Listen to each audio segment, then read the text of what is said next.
People don't even like saying that. They ready to stand against police brutality, but them is the big police, right? Did you know that the FBI took the flyers from this event and they went to almost everyone on the flyer? They visited them at their houses in South Carolina, visited them at their houses in Alabama. They visited them in California.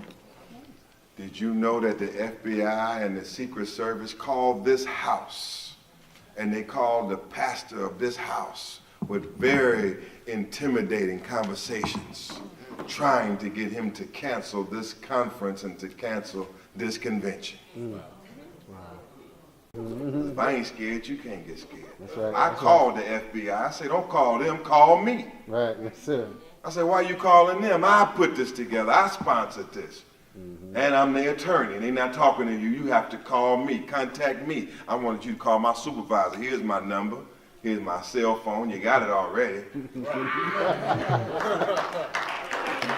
Just use one tap on my phone. The 20 taps is messing up my hearing. I can't even hear what the hell I'm talking about. Just use one tap and share it with everybody else. Because I'm not doing nothing illegal, not committing no crimes, but we have to stand where we had to stand. So I want to thank the pastor of this house for saying, get ye behind me, Satan.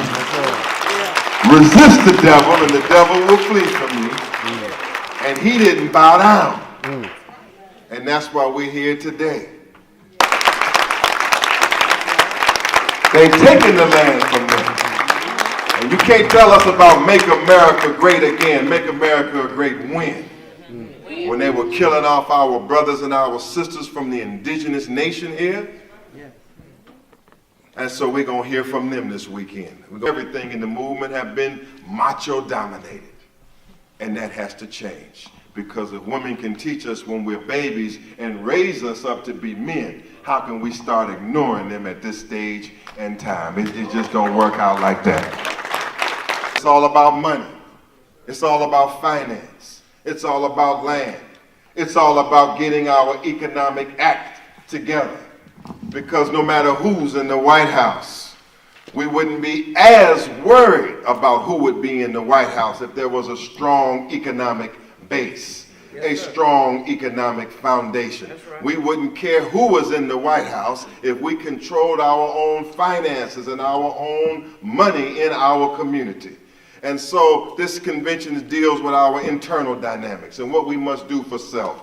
Dr. Marc Lamont Hill is going to help us put this conversation in context for the record and help us navigate through the conversation. I also want to give a round of applause to all the activists and all the organizers who have come. It takes more than a notion to bring something like this together. It takes a lot of work. It takes a lot of sacrifice. It takes a lot of suppression of your ego in order to build a movement that's bigger than you. Yes, sir. Because you can invite people out, but they ain't got to come. You can start an organization, but maybe nobody joins it. To do the work that needs to be done, you got to be willing to lay your life on the line for the people day in and day out. But we family. And as family, we got to be able to have a town hall. We got to be able to come together outside the view of the people who don't care about us, outside the view of the people who don't love us, outside the view of the enemy, and come together and have a conversation, hash out our differences, and then go back out in the world as a united front. That's what we got to do. And so sometimes we can't always have the conversation because people always go, you on CNN, why you don't talk about this? Why you ain't say, and they don't go by to somebody don't say, why you ain't say that? Well, I could say that once. Right? I was on TV earlier this week with that police officer that told me black folk were natural criminals, born prone to criminality. Thank you for that. I wanted to show him what criminality looked like in that moment. But you can only do that one time. Yes, sir. You see, sometimes you got to move without observation. I heard that somewhere. Sometimes the Son of Man has to move without observation. You can't always walk with everybody. Sometimes you got to come to North America by yourself. Sometimes you got to be willing to lead your people from a distance. Sometimes you got to be able to move so that they don't see exactly what you're doing, but you still got love and justice in your mind. That's why we can be out in Ferguson and I can see the people looking at him. I can see the people trying to attack him. I can see the people trying to kill him. And I can say to him, brother, you got to watch your back. And he can pull my coat and say, brother, you got to watch what's going on. Yes, sir. And I got to say, sister, you got to watch what's going on. We got to protect each other. We got to love each other. We got to care for each other because the moment is darker than it's ever been. Yes, sir. We are at a moment where Donald Trump is a legitimate candidate for the presidency. 8 years ago, he couldn't even keep a TV show. He couldn't even manage a reality TV show. Now, we talking about giving him nuclear codes, the keys to our economy. Right. Putting our national reputation on the line to the extent that we have one. This is where we've come. And the reason we've come there is because we have continued to mix an ugly cocktail of white supremacy, of vicious, unchecked capitalism, xenophobia, anti-Arab hatred. We've done it all in such a way that now we've created a monster that we can't contain no more. You ever have your grandmama say, keep playing, keep messing with your face, it's gonna stay that way? Keep playing with that toy, you're gonna poke somebody's eye out. She keep warning you not to do something, but you keep doing it. The boy who cried wolf. We keep saying and doing these things expecting it not to have a penalty. The Republican Party has said and done things thinking it doesn't have a penalty. They can play to racism. They can say they're going to build a wall against Mexicans. They can talk about poor people. They can throw welfare recipients under the bus. They can talk about police brutality in a way that dismisses our very humanity because they think it don't matter. But what happens at the end of the day is they build a monster called Donald Trump that they don't even want no more. They don't even want Donald Trump no more, but they can't control it. They can't control it. And so now we come to Cleveland with a man who's leading a movement that will undermine America. But the problem is the other side ain't much better. See, that's where you get jacked up, right? Because usually you can at least have the pretense of a plan B, right? I can't go here, at least I go there. It's the lesser of two evils, but we are in a moment where evil is so pervasive and profound that we're always choosing evil. And as people of God, we can't choose evil. We got to choose God. We got to choose justice. And when I say God, I mean us.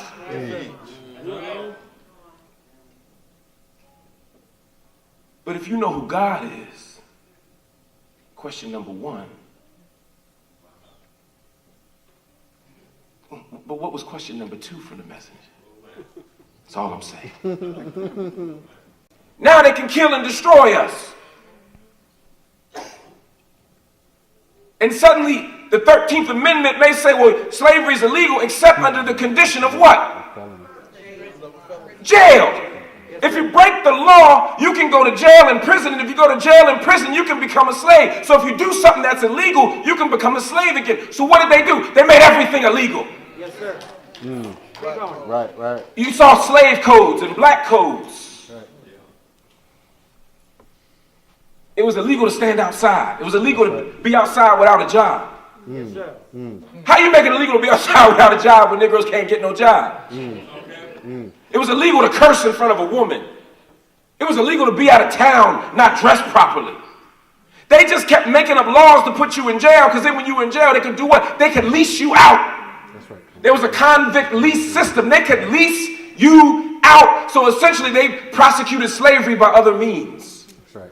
So the criminal justice system became an excuse and an opportunity to replicate the conditions of slavery on the job. And in the midst of that, there were people who were there to patrol you and police you. And before you were a convict lease system victim, you were a slave person. You were a slave who would escape. And if they escaped, who did they send for you? The slave catcher. That's right. And the slave catcher is a whole lot like the what? The police force. They were there to protect the property of the state. And what was the property of the state? You! Yes, sir. See, you don't get to do this on CNN, Doc. You only give me 2 minutes, man. Everything we're fighting for in 2016 is what we were fighting for 200 years ago. We were fighting for access to the polls. So they created laws to make it impossible for you to access the polls. Your grandfather needed to have to read. Your grandfather needed to have to vote, excuse me. My granddaddy was a slave. Yes, sir. You need to be able to pass a literacy test. White folk at the polls who couldn't read themselves administering the test. Yes, sir. And it made it impossible for you to be able to read it or pass it. They prosecuted it by other means. Now, we're still trying to access the polls. Now they got voter ID laws. Constitution very clear on this. There should be no poll tax. You shouldn't have to pay to vote. So what they say? Well, you need to have an ID. Well, how you get an ID? You got to pay for it. They don't give out no free ID. You got to get your birth certificate. Got to fill out the paperwork. Got to mail it off. Got to go somewhere. You got to pay to get the stuff to get the vote. That's a poll tax.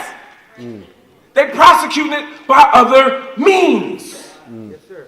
We used to hang out in trees like strange fruit. They would lynch us. Oh, they do still do it. They just do it by other means. We're not hanging down from trees because hanging down from trees is politically incorrect. Instead, you see Mike Brown's body in Canfield Court laying there for 4 hours. All right, make it plain. His body laying there for 4 hours. We was out there, that little boy, that young man, 18 years old. It took him 2 hours to put a sheet over him. And the sheet didn't fit. Yes, sir. You pull it up and his feet were poking out. They pulled it up the other way. His head was sticking out. Flies and buzzards flying around his body. 95 degrees outside. The stench of death in the air. Babies standing around. Young people standing around. Elders standing around. Seeing that child that they watched for 18 years lay there like he didn't belong to nobody. Speak, brother. That's a lynching. Yes, it is. Yes, sir. What happened to Tamir Rice Speak, brother. was a lynching. Speak, brother. 12-year-old boy, they call him in, is what, 21? That's right. Playing with a toy gun, somehow they see real gun. People say, well, that's an honest mistake. It ain't no honest mistake. Speak, brother. Ain't nothing honest about that mistake. Because even if he ain't had no gun, like Trayvon, even if he up like this, like Eric Garner, Yes, sir. even if he running away like Walter Scott, Yes, sir. they all ended up the same way. Family, we can't contort ourselves out of police terrorism. That's right. We can't behave our way out of police terrorism. That's right. See, some of y'all think if y'all get some fancy degrees, Yes, sir. Speak. you wear the right suit, you speak the king's English to the queen's taste, that somehow police terrorism won't affect you. They don't want to see my PhD when I walk down the street. They ain't want to see homie gun permit. He said, I got one. He played by the rules. It didn't matter. Speak, brother. The problem with police brutality is that it is underwritten by unjust, unfair, corrupt law itself.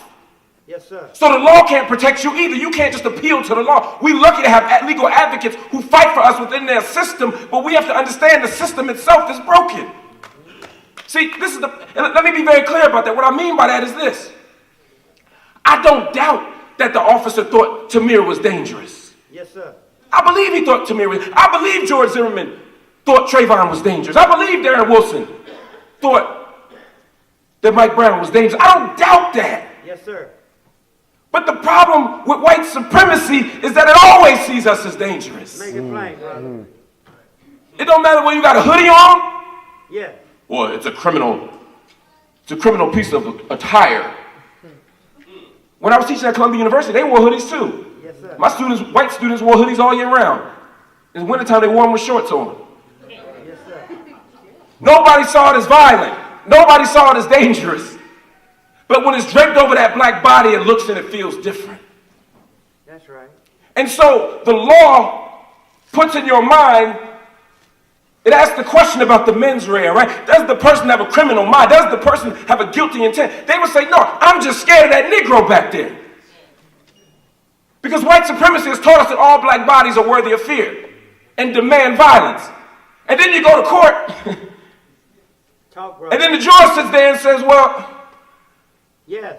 what would the reasonable man do? Because that's what you're supposed to impose. The reasonable man said, what would the reasonable person do in this situation? And the jury pool, which is often largely white, says, well, you know what? If I saw that Negro, I'd have did it too. That's right. So now we have codified and normalized and institutionalized irrational white supremacist fear of black bodies. That's right, brother. So the law can't save you because the law said it ain't right. The law might be ethical, but it ain't moral.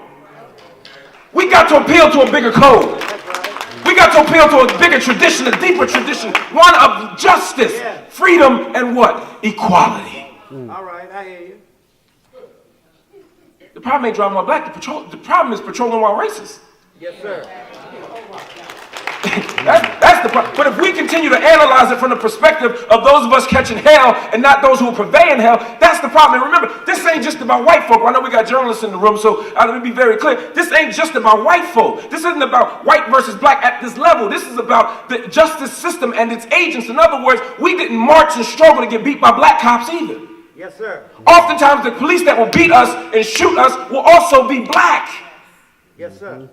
I'm not looking for a world where I replace white police officers with black police officers. That's what they said after Ferguson, right? They need more black people on the force. That ain't the problem. Because if a Negro got the same mentality, Speak, brother. Go ahead. Tell it. and I ain't even talking about a white mentality, I'm talking about a blue mentality. If they have the idea that the police are the occupying army and the community are the victims of that they're the little country, that they're the folk who deserve to be occupied and patrolled and policed in a certain way, then we got the same problem. I don't want a Negro patrolling me. Like Zora Neale Hurston said, sometimes your skin folk ain't your kinfolk. How do we get justice? Well, family, what we got to do, and we're going to be talking about this all the time, we got to come together. We got to organize together.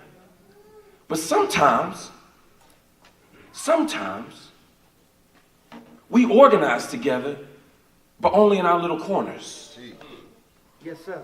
I ain't got time to think about what you're doing because I got my own work to do. That's right. So we all start organizations. We don't join organizations, we all want to start organizations. It'll be 50 Negroes and 25 organizations. Everybody president and vice president. At some point, that ain't about the organization, that's about you. That's about your ego. That's about your need to run something and be in charge and get a microphone and get a byline and get on the TV networks. You can't deal with that. We got to talk justice. Yes. Justice ain't about you. Justice is about leadership and respecting leadership. Right. Following leadership. Diversifying leadership. Expanding leadership. It means you can't walk away when your vote don't prevail, when you don't win. When you don't get your way on a particular strategic choice, you can't just walk away. Yes, sir.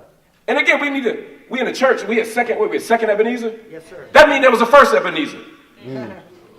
You go to black churches all around the world. There's First Baptist, Second Baptist. What? You know why there's a Second Baptist? Because the First Baptist, somebody fell out. They didn't get their part in the choir.